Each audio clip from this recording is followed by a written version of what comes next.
There are some skills in eFootball that are just normal.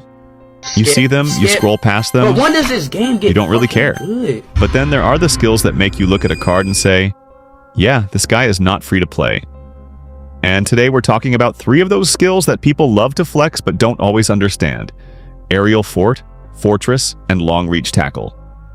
Because, let's be honest, some people add a defender with these skills and suddenly start acting like their defense has turned into the Italian national team of 2006.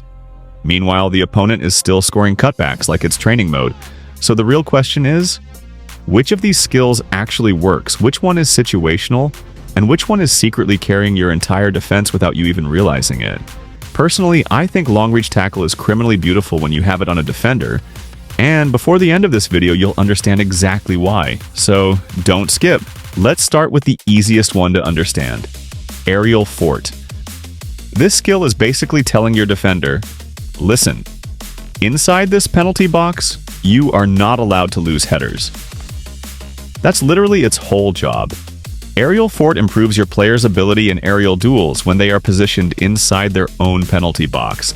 So anytime the opponent sends in a cross, a corner kick, a random panic long ball, or one of those annoying lofted through passes that just float into the danger area, your defender becomes significantly stronger in the air. And when I say stronger, I mean better timing, better jumping response, better balance in midair, and more success winning those physical shoulder-to-shoulder aerial battles. Without aerial fort, sometimes your defender jumps like he's late to the party and the striker already ordered the drinks. But with aerial fort, suddenly your defender is the bouncer of the penalty box. Nobody is getting past him in the air. The ball comes in, he clears it. Another cross comes in, he clears it again. It's extremely useful in eFootball because crossing and back post headers are one of the easiest ways people try to cheese goals. The only limitation is that this skill only activates inside your own box. Outside the box, your defender goes back to normal.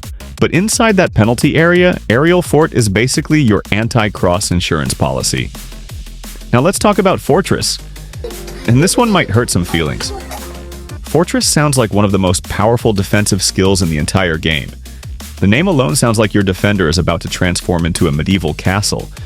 But the reality is a little questionable. Fortress improves a player's defensive abilities after the second half begins, but only if your team is already leading the match. So if you're winning after halftime, your defender should technically become more stable, more composed, harder to dribble past, and more aggressive defensively.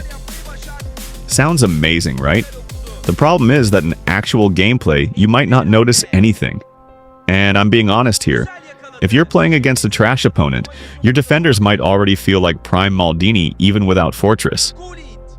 The match might end and you're thinking, wow, Fortress carried my defense, when in reality the opponent just didn't know how to attack. The skill is also extremely conditional. It doesn't activate if the match is tied, it doesn't help if you're losing. It does nothing in the first half, and sometimes when it finally activates, the difference is so subtle that you question if anything even changed. That's why, personally, I believe Fortress is one of the most overrated pay-to-win defensive skills in eFootball. It sounds cool, it looks cool on the card, but compared to other skills that actually affect gameplay constantly, Fortress can feel like paying for a luxury car and realizing the engine only works when you're already winning the race. And finally, the real monster, long reach tackle. This skill right here is the reason some defenders feel like they have cheat codes activated. Long reach tackle increases the frequency of standing tackles, even when the opponent is slightly out of reach. And this might sound simple on paper, but in gameplay it is absolutely ridiculous. Because suddenly your defender's leg coverage becomes massive. You know those moments where the attacker looks like he's just escaped your defender by one step? Normally that's a lost situation, but with long reach tackle, your defender just stretches his leg like Inspector Gadget and steals the ball anyway. It gives you extra tackling distance, faster poke tackles, and way more ball wins in tight spaces. And the beauty of this skill is that it works while your player stays on his feet. That's the key difference compared to sliding tackle. Sliding tackle is powerful, but it commits your defender to the ground. If you miss, you're finished. The attacker is gone. But long reach tackle lets you steal the ball without throwing yourself out of position. Your defender stays balanced, stays standing, and can instantly continue defending. or start a counterattack. It's like giving your defender longer legs and sharper instincts at the same time. That's why when you play against someone with a defender that has long-reach tackle, sometimes it feels like the ball is magnetically attracted to them. It's not luck. It's the skill activating over and over again. And that's exactly why, in my opinion, long-reach tackle is the most important pay-to-win defensive skill in eFootball Mobile 26. Anyway, that's it for today's video. If you enjoyed this breakdown and now you finally understand why some defenders feel like absolute monsters, make sure you drop a like and subscribe for more eFootball tips. I appreciate every single one of you watching, and as always, I'll catch you in the next one. Peace.